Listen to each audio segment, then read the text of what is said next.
Percy was left alone. He didn't mind that a bit. He liked watching trains and being cheeky to the other engines. Hurry, hurry, hurry, he would call, and they got very cross.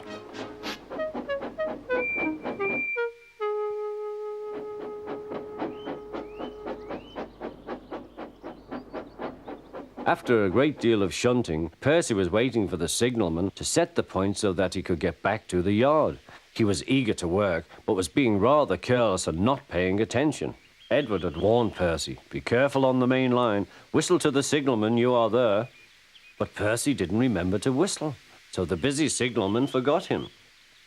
Percy waited and waited. The points were still against him, so he couldn't move. Then he looked along the main line. Peep, peep! He whistled in horror, for rushing straight towards him was Gordon with the express. "Oh!" groaned Gordon. "Get out of my way!"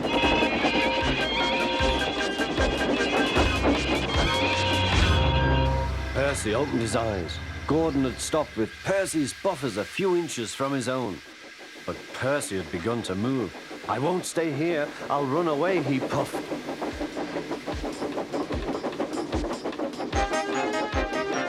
He went straight through Edward's station and was so frightened that he ran right up Gordon's hill without stopping.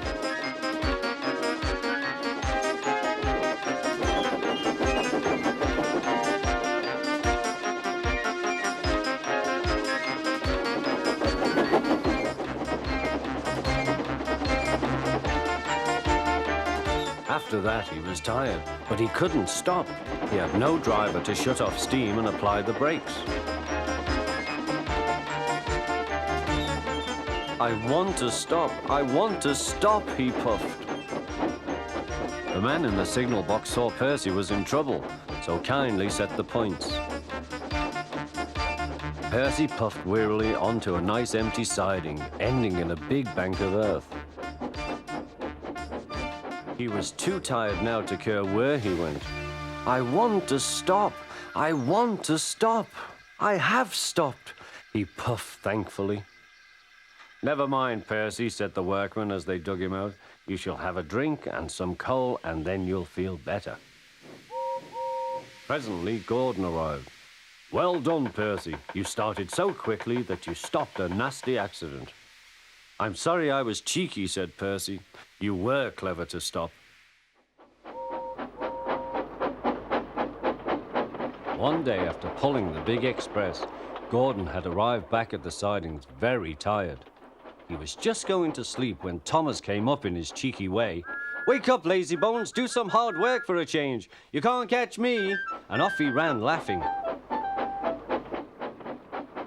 Instead of going to sleep again, Gordon thought how he could get back at Thomas. One morning, Thomas wouldn't wake up. His driver and fireman couldn't make him start. His fire went out and there was not enough steam. It was nearly time for the express. People were waiting, but the coaches weren't ready. At last, Thomas started. Oh dear, he yawned. He fussed into the station where Gordon was waiting. "Hurry up, you," said Gordon. "Hurry yourself," replied Thomas. Gordon began making his plan. "Yes," said Gordon, "I will." And almost before the coaches had stopped moving, Gordon reversed quickly and was coupled to the train. "Get in quickly, please," he whistled. Thomas usually pushed behind the big trains to help them start, but he was always uncoupled first. This time, Gordon started so quickly they forgot to uncouple Thomas. Gordon's chance had come.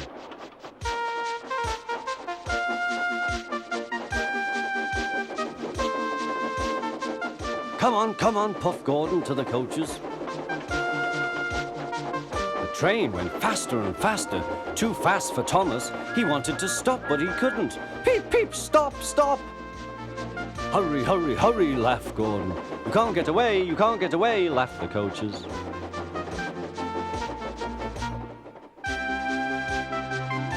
Poor Thomas was going faster than he had ever gone before. He was out of breath and his wheels hurt him, but he had to go on. "I shall never be the same again," he thought sadly. "My wheels will be quite worn out."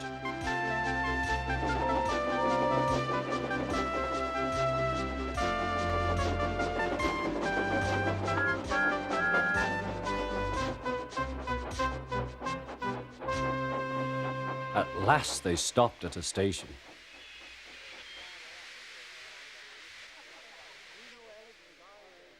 Thomas was uncoupled, and he felt very silly and exhausted. Next, he went on to a turntable, thinking of everyone laughing at him.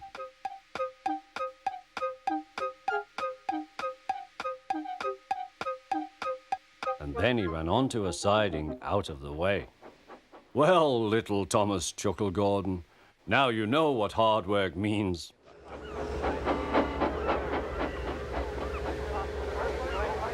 Henry was ready at 5 o'clock. There was snow and frost. Men hustled and shouted, loading the vans with crates of fish. The last door banged, the guard showed his green lamp.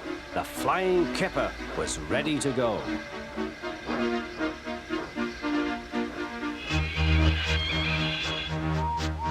Come on, don't be silly, puffed Henry to the vans.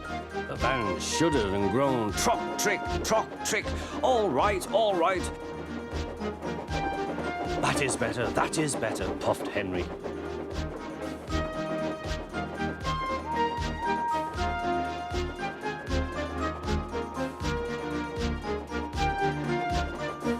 Clouds of smoke and steam poured from his funnel into the cold air, and the fire's light shone brightly. Hurry, panted Henry.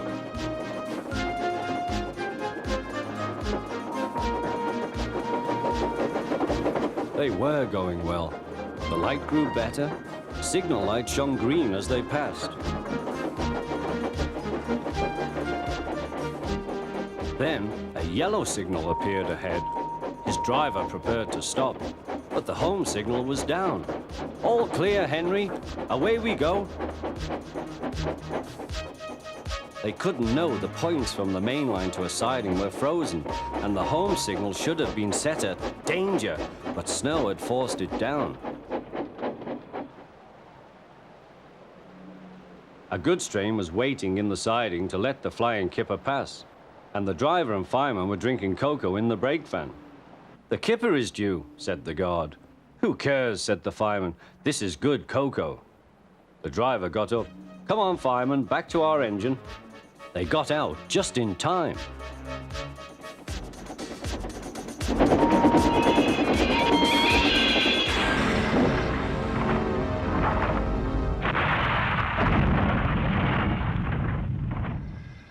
Henry's driver and fireman had jumped clear before the crash, but Henry lay dazed and surprised.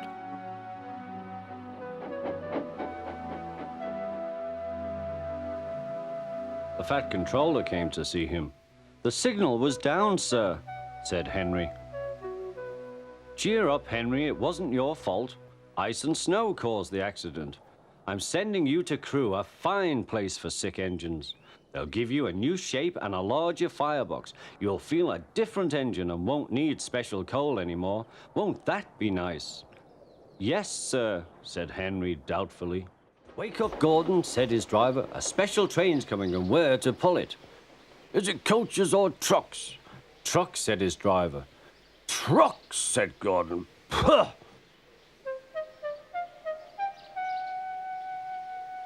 Gordon's fire was slow to start, so Edward had to push Gordon to the turntable to get him facing the right way. I won't go, grumbled Gordon. Don't be silly, puffed Edward. At last Gordon was on the turntable. The movement had shaken his fire. It was now burning nicely and making steam. Gordon was cross and didn't care what he did. He waited till the table was halfway round. I'll show them, he hissed. He moved slowly forward to jam the table, but he couldn't stop himself and slithered into a ditch. Ooh, she hissed. Get me out! Get me out! Not a hope, said his driver and fireman. You're stuck, you silly great engine. Don't you understand that? They telephoned the Fat Controller. So Gordon didn't want to take the special train and ran into a ditch. What's that you say? The special's waiting? Tell Edward to take it, please. And Gordon? Oh, leave him where he is. We haven't time to bother with him now. On the other side of the ditch, some little boys were chattering. Coo, doesn't he look silly? They'll never get him out. They began to sing. Silly old Gordon fell in a ditch, fell in a ditch, fell in a ditch. Silly old Gordon fell in a ditch, all on a Monday morning. Gordon lay in the ditch all day. Oh dear, he thought, I shall never get out.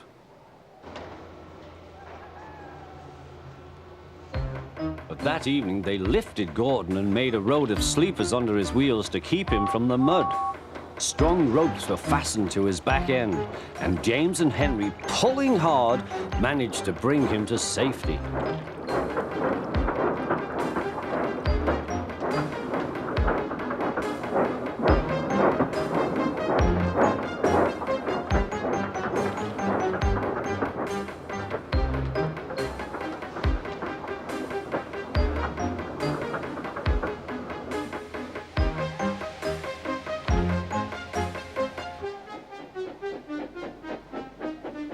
Late that night, Gordon crawled home, a sadder and wiser engine. Early one morning, a large policeman was sitting close to the line. Thomas liked policemen. He had been a great friend of the constable who had just retired. Peep, peep, he whistled, good morning. Thomas expected that the new constable would be friendly too, but was sorry to see that he didn't look friendly at all. He was red in the face and very cross. Disgraceful, he spluttered. I didn't sleep a wink last night. It was so quiet, and now engines come whistling suddenly behind me. I'm sorry, sir, said Thomas. I only said good morning. The policeman pointed to Thomas. Where's your cowcatcher, he asked. But I don't catch cows, sir. Don't be funny, snapped the policeman. He looked at Thomas's wheels. No side plates either, and he wrote in his notebook. Engines going on public roads must have their wheels covered and a cowcatcher in front to protect people and animals from being dragged under the wheels if they stray onto the line. You haven't, so you are dangerous. Rubbish, said Thomas's driver. We've been along here hundreds of times and never had an accident. That makes it worse, the policeman answered. He wrote regular lawbreaker in his book. Thomas puffed sadly away.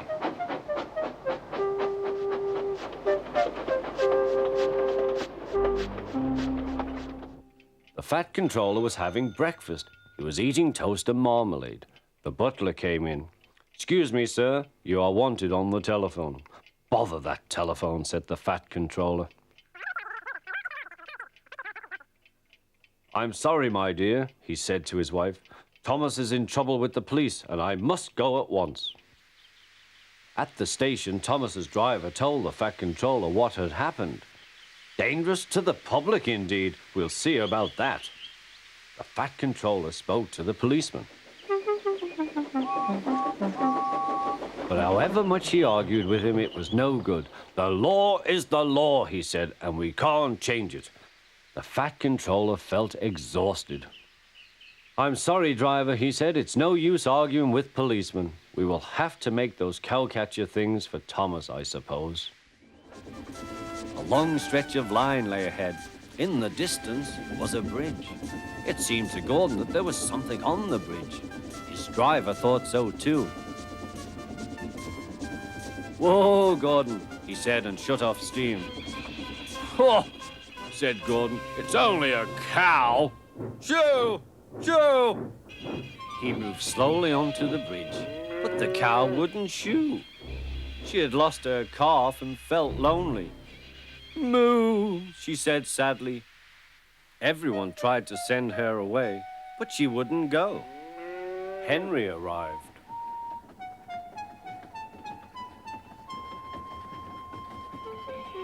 What's this? A cow? I'll soon settle her. Be off, be off. Moo, said the cow. Henry backed away nervously. I don't want to hurt her.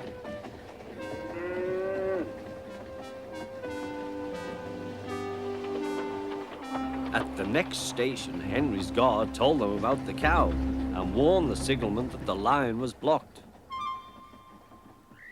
That must be Bluebell, said the porter. Her calf is here, ready to go to market. Percy will take it along.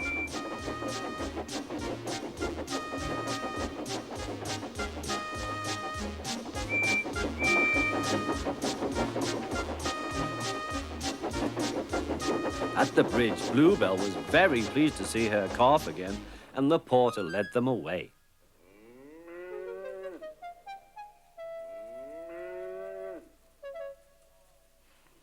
Not a word. Keep it dark, whispered Gordon and Henry to each other. They felt rather silly, but the story soon spread.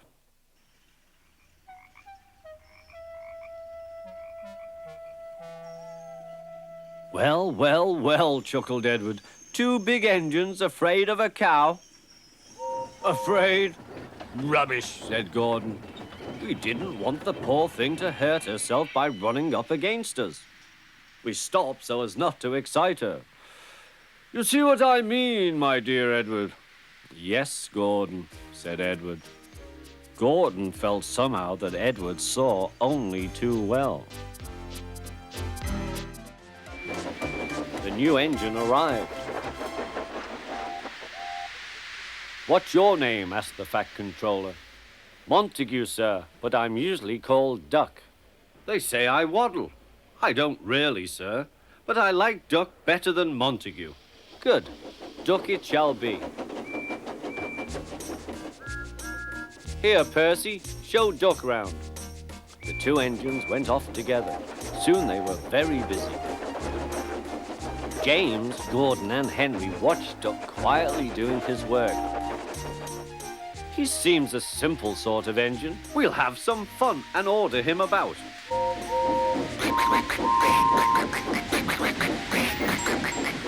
Whee! Smoke billowed everywhere.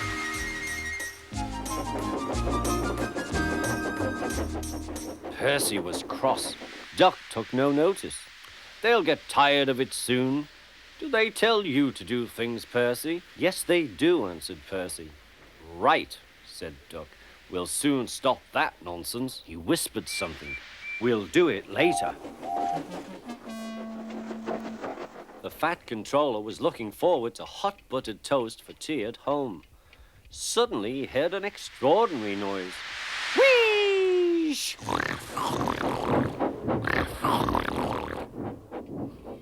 Bother, he said, and hurried to the yard. Duck and Percy calmly sat on the points outside the shed, refusing to let the engines in. Gordon, James, and Henry were furious. Stop that noise, bellowed the fat controller. They won't let us in, hissed Gordon. Duck, explain this behavior. Beg pardon, sir, but I'm a Great Western engine. We do our work without fuss. But begging your pardon, sir, Percy and I would be glad if you would inform these engines that we only take orders from you. Silence! Snapped the fat controller. Percy and Duck, I am pleased with your work today, but not with your behavior tonight. You have caused a disturbance. Gordon, Henry, and James sniggered. As for you, thundered the fat controller, you've been worse. You made the disturbance. Duck is quite right. This is my railway, and I give the orders. After Percy went away, Duck was left to manage alone. He did so, easily. Today, there was a surprise waiting for Edward in the yard. It was a traction engine. Hello, said Edward. You're not broken and rusty. What are you doing here? I'm Trevor. They're going to break me up next week. What a shame, said Edward. My driver says I only need some paint, polish and oil to be as good as new. But my master says I'm old-fashioned. Edward snorted. People say I'm old-fashioned, but I don't care. The fat controller says I'm a useful engine. What work did you do? My master would send us from farm to farm. We threshed corn, hauled logs and did lots of other work. The children love to see us. Trevor shut his eyes, remembering. Oh, yes, I like children. Edward set off for the station. Broken up, what a shame. Broken up, what a shame.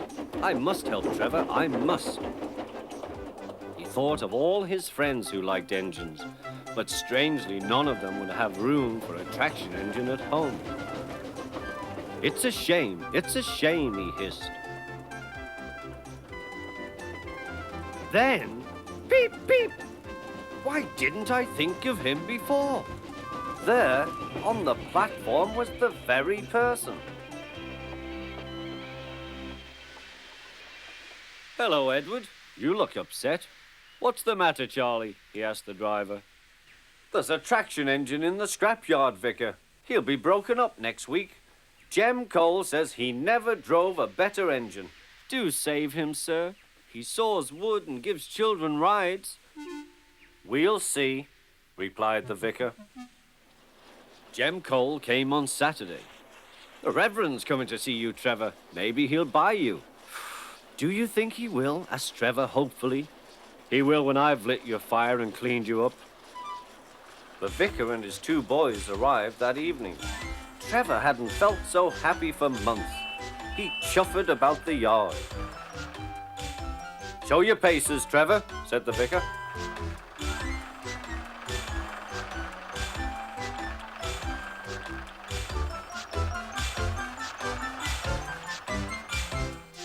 Later, he came out of the office smiling.